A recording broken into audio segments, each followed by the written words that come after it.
Okay guys, Rocky back again. Here we are with the hard drive. We're going to do the unboxing of the hard drive and show you guys what that looks like right now. So here's the hard drive in the box, and it's fairly simple, straightforward. But one thing you got to keep in mind about a hard drive is that these hard drives are not impact resistant. You have to be very careful not to bang one of these hard drives on anything or drop them, because if you do, they're toast. As you get inside, as you can see by the picture, there's metal discs in here. There's a little thing here. It's almost like an old, built like an old record player, or well, what we call a record player, but it's a device for playing records. What's the proper name for it? We used to just call it record player. We'll just refer to it as a record player. But this is a lot like a record player. It's got a disc. It's got a hand or an arm on it that has a needle on the end, but it's not a needle in this case. It's a little magnetic device, and that does float back and forth over the disc the same way that a record player would work. Would have the needle float across the record and play the music. Only this kind of moves back and forth, you know, like a stenograph or something. Just keeps jumping back and forth and reads or writes stuff on the disc. If you this device here sits so close to the disc that if you drop it, that could come down and strike the disc, and if it did strike the disc, then it would potentially cause damage. So they're not impact resistant. You have to be very careful when you got one of these. Don't drop it, don't bump it on anything. And if you plug it in and you pick it up while it's plugged in and it's rotating, don't tilt it, because the G-forces from moving it back and forth can also cause damage. So what we're going to do is we're going to use our razor blade once again. Cut this nice tape here, shiny tape. Open that right up. This hard drive is made by Seagate. I've had Seagates, many Seagate hard drives. Seagate's a popular brand. It's not an off-brand. It's a quality brand. So what happens is you pull this out. It is packaged pretty good. It does have a little bit of stuff in there to keep the device from receiving any impact. Now that I've got it out of the box, there's not much to protect it anymore, so I've got to make sure I'm careful not to bump it. But when it was in the box, you know, it had something to support it, plastic. Even though it's in that nice container to support it safely, it could still be damaged if it were dropped anyways hard. But in this case, you know, it's all under warranty. If there's any problems, I'll take it back. They'll give me a brand new one, no questions asked. So we'll take the packaging off. It's got kind of an anti-static paper on it, because some of the electronics is a little slightly exposed.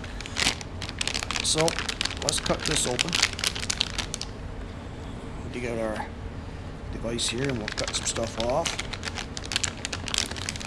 Let's see, what's the best way to do it? Start at the top here.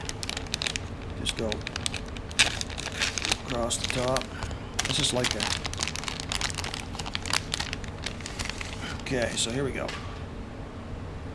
As you can see, it's the Seagate desktop hard drive, HDD. That's, I don't know what this stands for, hard drive something. Hard drive desktop maybe, I'm not sure. I don't see where it says on, okay, down here it says 1 terabyte SATA. So it's 1 terabyte storage space. It's a big hard drive. Like I say, this is the top side. Flip it over, and here you've got the board with some of the electronics. Is probably why it's in a static container, just so nothing here shorts out and causes a problem, because without this stuff here it won't work. The disc, the center of the disc rotates on here inside. If you took it apart, you'd see all that. I may someday pull out an old one I have here that I've taken apart and let you guys see the internals of it, but seeing the picture in the box pretty much explains it.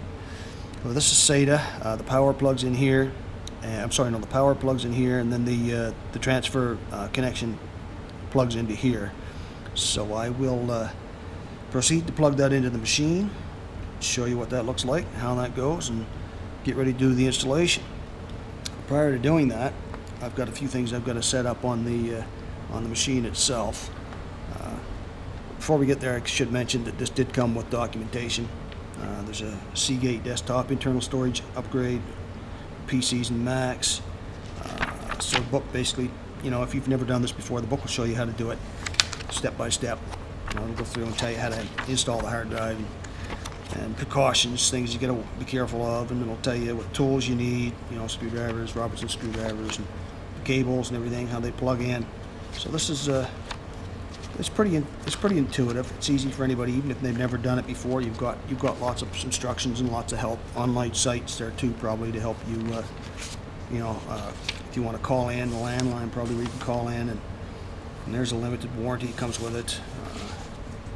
Some information for customers in Australia only. I'm not sure what that is. I'm not too interested. We're not in Australia, so.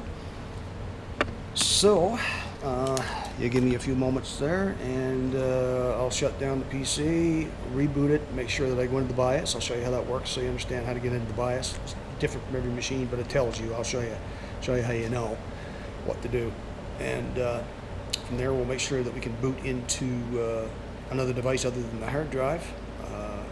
I'll unplug the hard drive that's in there anyway, so we'll try to boot on that, because I don't want to accidentally overwrite that one. The safest way would be to unplug it. You can always plug it back in later. Once this operating system is up and running on the new hard drive, you can plug the old hard drive in, reboot the machine, and you can access the old hard drive from the new operating system. So we'll have multiple hard drives in this machine, and I could even, if I've got the old hard drive in there with the Windows Vista on it and the new hard drive with Windows 10, I can actually boot up, go into the BIOS, and tell it which one to boot off of. So I can still boot back into Windows Vista if I want to. So until I'm ready to show you guys what's going on with the reboot process, we'll pause it for now.